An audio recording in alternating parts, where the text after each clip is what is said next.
Tantor Audio, a division of Recorded Books, presents Memory of Water, a novel, by Emmi Itäranta. Narrated by Landon. Prologue. Everything is ready now.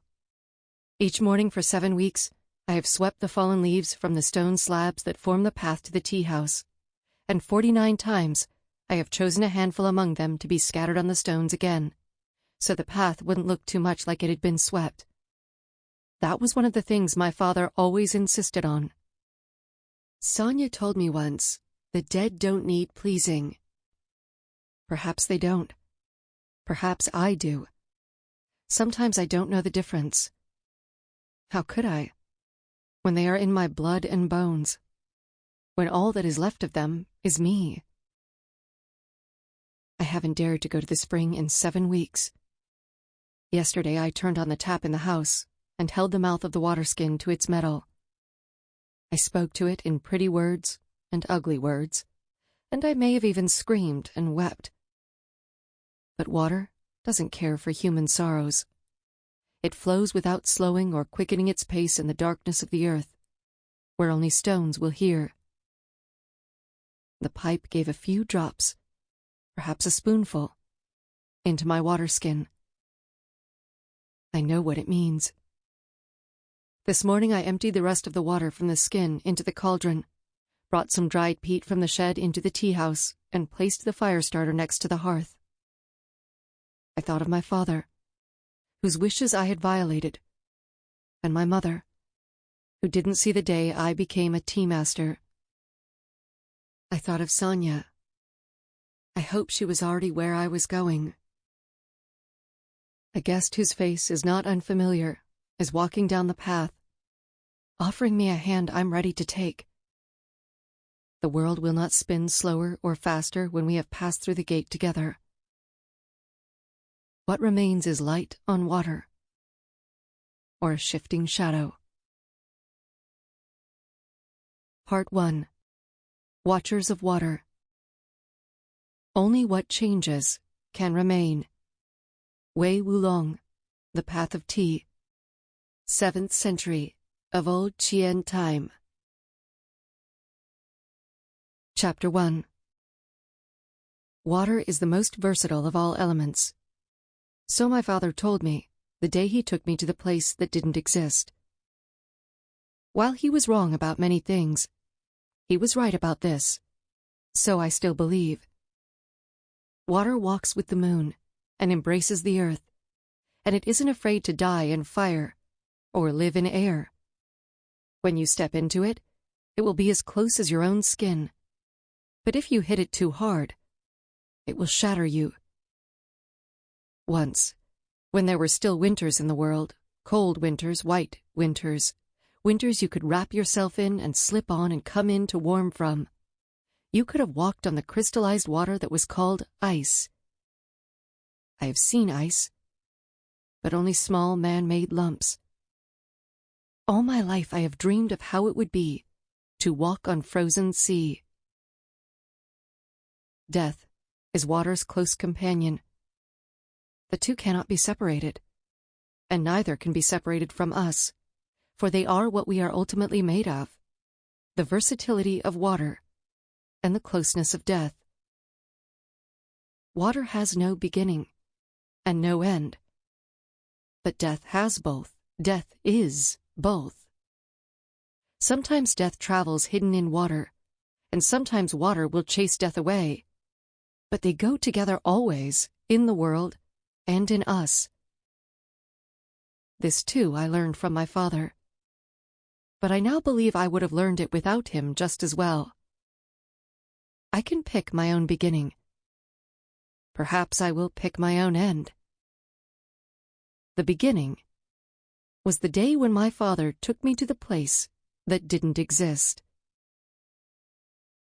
It was a few weeks after I had taken my matriculation tests, compulsory for all citizens the year they came of age.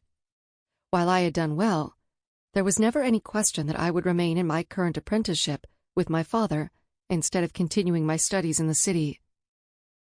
It was a choice I had felt obliged to make, and therefore, perhaps, not really a choice.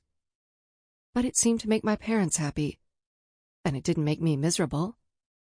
And those were the things that mattered at the time.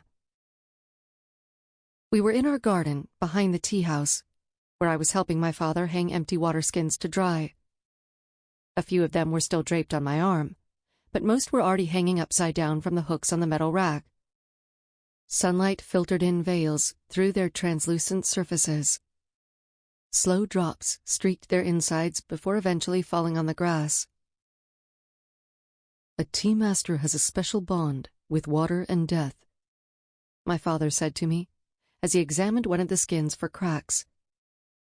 "Tea isn't tea without water, and without tea, a tea master is no tea master. A tea master devotes his life to serving others, but he only attends the tea ceremony as a guest once in his lifetime, when he feels his death approaching. He orders his successor to prepare the last ritual, and after he has been served the tea, he waits alone in the tea house until death presses a hand on his heart and stops it." My father tossed the water skin on the grass, where a couple of others were already waiting. Mending the skins didn't always work out, but they were expensive, like anything made of durable plastic, and it was usually worth a try. "Has anyone ever made a mistake?" I asked. "Did anyone think their death was coming when it wasn't time yet?" "Not in our family," he said. "I've heard of a past world master who ordered his son to prepare the last ritual, settled to lie down on the tea house floor, and walked into his house 2 days later. The servants thought he was a ghost, and one of them had a heart attack. The tea master had mistaken the servant's death for his own. The servant was cremated, and the master lived for another 20 years. But it doesn't happen often." I slapped a horsefly that had landed on my arm. It darted off just in time with a loud buzz. The headband of my insect hood felt tight and itchy, but I knew taking it off would attract too many insects. "How do you know when your death is coming?" I asked. "You know," my father said. "Like you know you love, or like in a dream you know that the other person in the room is familiar, even if you don't know their face." He took the last skins from me. "Go and get 2 blaze lanterns from the tea house veranda and fill them for me." I wondered what he needed the lanterns for, because it was only early afternoon, and this time of the year even the nights didn't drown the sun in the horizon. I went around the tea house and took 2 lanterns from under the bench. A stiff-winged blazefly was stirring at the bottom of one. I shook it into the gooseberry bushes. Blazeflies liked gooseberries best, so I kept shaking the branches above the lanterns until there was a handful of sleepily crawling flies inside each. I closed the lids and took the lanterns to my father. He had lifted an empty water skin on his back. His expression was closed behind the insect hood. I handed the lanterns to him, but he only took one of them. "Noria, it's time I showed you something," he said. "Come with me." We walked across the dried swamp, spreading behind our house to the foot of the fell, and then up the slope. It wasn't a long walk, but sticky sweat glued the hair onto my scalp. When we reached the height where the boulder garden began, I took my insect hood off. The wind was so strong that there weren't as many horseflies and midges here as around the house. The sky was pure and still. The sun felt tight on my skin. My father had stopped, perhaps to choose his route. I turned to look down. The tea master's house with its garden was a speckle of floating green in the faded landscape of burned-out grass and bare stone. The valley was scattered with the houses of the village, and on the other side rose the Alvinvara fell. Far beyond its slopes, where the watering areas were, loomed a stretch of dark green fir forest. Yet further that way was the sea, but it couldn't be seen from here, even on bright days. In the other direction was the slowly decaying trunk tangle of the dead forest. In my childhood, there had still been occasional birches that didn't grow higher than to my waist, and once I had picked a whole handful of lingonberries there. A path ran along the border of the boulder garden, and my father turned to it. On this side, the slope of the fell was full of caves. I had often come here to play when I was younger. I still remembered when my mother had found me here, playing mountain trolls with Sonia and a couple of other kids. She had yelled at my father, who had forgotten to look after me, and dragged me by the arm all the way home. I wasn't allowed to play with the children from the village for a month. But even after that, I had sneaked to the caves with Sonia whenever my mother was on research trips, and we had played explorers and adventurers and secret agents from New Qian in the Mediterranean desert. There were dozens of caves, if not hundreds, and we had explored them as thoroughly as we thought possible. We had kept looking for secret passageways and hidden treasures, the kind you'd read about in old books or pod stories, but never found anything more than coarse, dry stone. My father stopped outside the mouth of a cave that was shaped like a cat's head, and then passed through it without a word. The entrance was low. My knees rubbed against the rock through the thin fabric of my trousers, and I had trouble bringing the lantern and the insect hood in with me. Inside the cave, the air was cool and still. The lanterns began to glow faintly as the yellowish glint of the blaze flies grew in the twilight. I recognized the cave. We had fought about it one summer with Sonia, when she had wanted to use it for the headquarters of the central and crucially important Explorer Society of New Qian. I had insisted that there was too much wasted space, because the cave grew steeply lower towards the back, and that it was too far from home for convenient smuggling of food. Eventually, we had opted for a smaller cave, closer to my house. My father was crawling towards the back of the cave. I saw him stop and push his hand right into the wall, so it seemed to me, and I saw the movement of his arm. The rock above him made a faint screeching sound as a dark hole opened in it. The cave was so low there that when he sat up, his head was already at the level of the hole, and he slipped through it, taking his lantern with him. Then I saw his face when he looked at me through the hole. "Are you coming?" he said. I crawled to the back of the cave and felt the wall where I had seen him open the hatch. All I could see in the wavering light of the blaze lantern was the coarse rock. But then my fingers found a narrow shelf-like formation, behind which there was a wide crack, and I discovered a small lever hidden in it. The crack was nearly impossible to see because of the way the rock was formed. "I'll explain later how it all works," my father said. "Now, come here." I followed him through the hatch. Above the cave, there was another one, or rather a tunnel, which seemed to plunge right into the heart of the fell. On the ceiling, right above the hatch, there was a metal pipe and a large hook next to it. I had no idea what they were for. On the wall were two levers. My father turned one of them, and the hatch closed. The glow of the lanterns grew bright in the complete darkness of the tunnel. My father removed his insect hood and the water skin he had been carrying, and placed them on the floor. "You can leave your hood here," he said. "You won't need it further ahead." The tunnel descended towards the inside of the fell. I noticed that the metal pipe ran along its length. I had no space to walk with my back straight, and my father's head brushed the ceiling at times. The rock under our feet was unexpectedly smooth. The light of my lantern clung to the creases on the back of my father's jacket, and the darkness clung to the dents in the walls.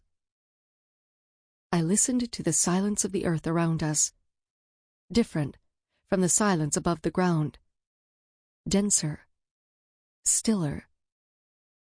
And slowly, I began to distinguish a stretching, growing sound at its core, familiar and yet strange. I had never before heard it flowing free, entirely pushed by its own weight and will. It was akin to sounds like rain knuckling the windows, or bathwater poured on the roots of the pine trees. But this sound wasn't tame or narrow, not chained in man-made confines. It wrapped me and pulled me in until it was close as the walls, close as the dark. My father stopped, and I saw in the lantern light that we had come to an opening between the tunnel and another cave. The sound thrummed loud. He turned to look at me. The light of the blaze flies wavered on his face like on water, and the darkness sang behind him. I expected him to say something, but he simply turned his back on me and went through the opening. I followed. I tried to see ahead, but the glow of the lanterns did not reach far. The darkness received us with a rumble. It was like the roar of heated water at the bottom of an iron cauldron, but more like the sound of 1,000 or 10,000 cauldrons when the water has just started to boil, and the tea master knows it's time to remove it from the fire, or it will vanish as steam, where it can no longer be caught. I felt something cool and moist on my face. Then we walked a few steps down, and the light of the blaze flies finally hit the sound, and I saw the hidden spring for the first time. Water rushed from inside the rock in strings and threads and strands of shimmer, in enormous sheets that shattered the surface of the pond at the bottom of the cave when they hit it. It twisted around the rocks and curled in spirals and whirls around itself, and churned and danced, and unraveled again. The surface trembled under the force of the movement. A narrow stream flowed from the pond towards the shelf of stone that the doorway we had come through was on, then disappeared into the ground under it. I could see something that looked like a white stain on the rock wall above the surface of the water, and another lever in the wall further away. My father urged me on, to the edge of the pond. "Try it," he said. I dipped my fingers in the water and felt its strength. It moved against my hand like breathing, like an animal, like another person's skin. It was cold, far colder than anything I was used to. I licked my fingers carefully, like I had been taught to do since I was very young. Never drink water you haven't tasted first. "It's fresh," I said. Lantern light folded on his face when he smiled. And then slowly, the smile ran dry. "You're 17, and of age now, and therefore old enough to understand what I'm going to tell you," my father said. "This place doesn't exist. This spring dried a long time ago. So the stories tell, and so believe even those who know other stories. Tales of a spring in the fell that once provided water for the whole village. Remember, this spring doesn't exist." "I'll remember," I told him, but didn't realize until later what kind of a promise I had made. Silence is not empty or immaterial, and it is not needed to chain tame things. It often guards powers strong enough to shatter everything. We returned through the tunnel. When we came to the entrance, my father picked up the water skin he had left there and hung it from the hook on the ceiling. After making sure that the mouth of the skin was open, he turned one of the levers on the wall. I heard an electric noise, similar to the noises the cooling appliances in our kitchen made, and a roar yet different from before, as if captured in metal. In a moment, a strong jet of water burst from the ceiling straight into the water skin. "Did you make all this?" I asked. "Or Mother? Did she plan this? Did you build this together?" "Nobody knows for certain who built this," my father said, but tea masters have always believed it was one of them. Perhaps the first one who settled here, before winters disappeared and these wars began. Now, only the water remembers. He turned both levers.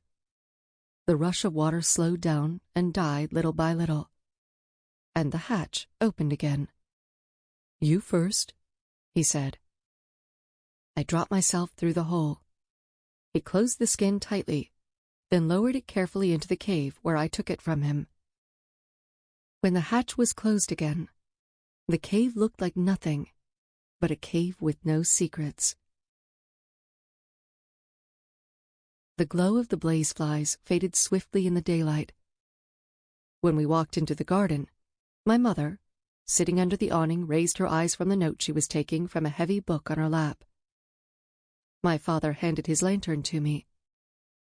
The shadows of leaves swayed on the stone slabs as he walked towards the tea house with the water skin on his back. I was going to follow him, but he said, "Not now." I stood still, a lantern in each hand, and listened to the blaze flies bouncing against their sun-baked glass walls. It was only when my mother spoke that I thought of opening the lids of the lanterns. "You've burned again in the sun," she said. "Where did you go with your father?" The blaze flies sprang up into the air and vanished into the bushes.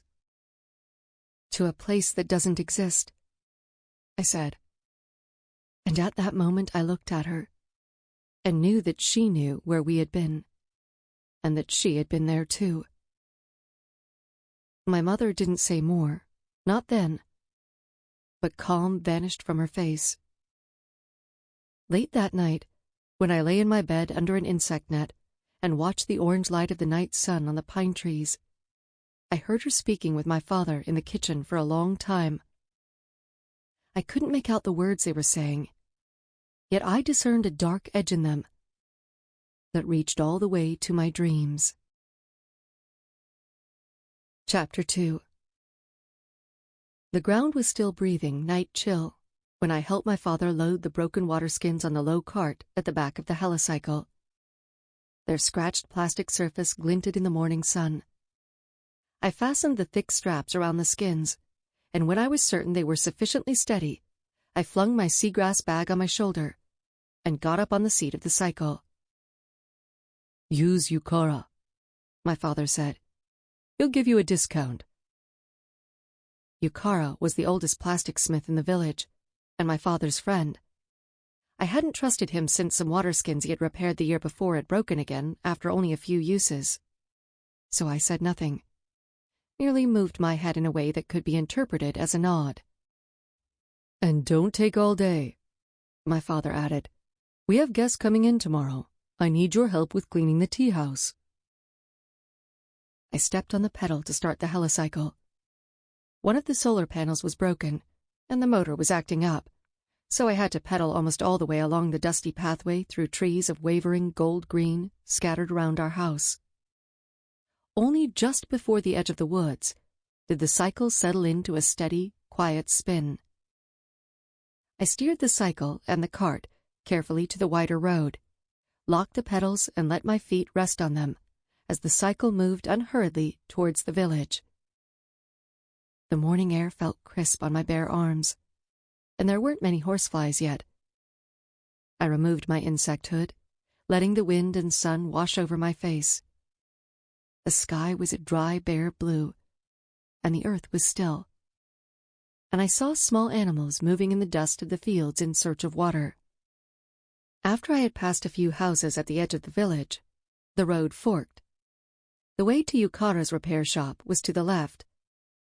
I stopped and hesitated, and then I continued to the right, until I saw the familiar chipped blue picket fence ahead. Like most buildings in the village, Sonia's home was one of the past-world houses, a one-story with multiple rooms, a garden and a garage from the time when most people still owned fast, past-tech vehicles. The walls had been repaired repeatedly, and Sonia's parents had told me there had once been a nearly flat roof without solar panels, although It was hard for me to imagine. When I stopped outside the open gate, she was standing in the front yard, emptying the last of a water skin into a metal tub, and cursing. The front door was open, and a barely audible flow of pod news was drifting from inside the house through the insect curtain covering the doorframe. Sonia wasn't wearing an insect hood, and when she looked at me, I saw that she hadn't slept. "Bloody sham sold me salt water," she said, furiously tucking her black hair behind her ears. "I don't know how he did it. I tasted the water first, like I always do, and it was fresh. His prices were atrocious, so I only bought half a skin. But even that was wasted money." "What sort of a container did he have?" I asked, as I steered the cycle through the gate to the yard. "One of those old-fashioned ones," Sonia said. "A large transparent container on top of a dais, and a pipe from which he sold the water." "A double pipe fraud," I said. "I saw those in the city last year. Inside the dais, there's a secret container with salt water in it. The pipe has 2 settings.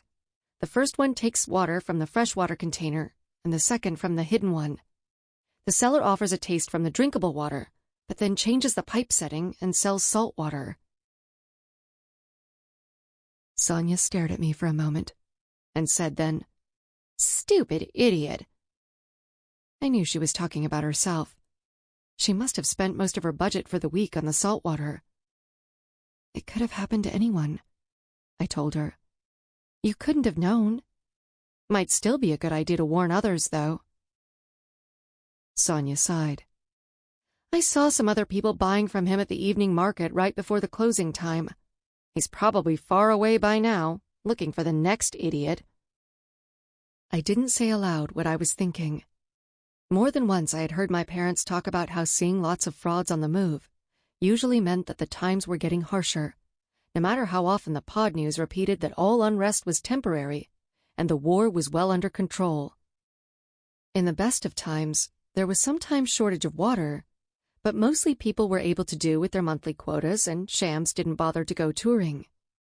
While traveling water merchants who occasionally stopped in small villages kept high prices, they were also aware of how easily their business could be jeopardized, and didn't treat any rivals selling undrinkable water kindly. Shams weren't unheard of, but this was the 3rd one in our village within 2 months.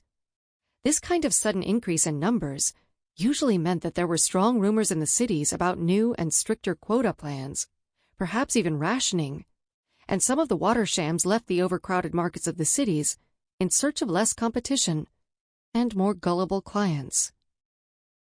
"Is your water pipe out of order again?" I asked.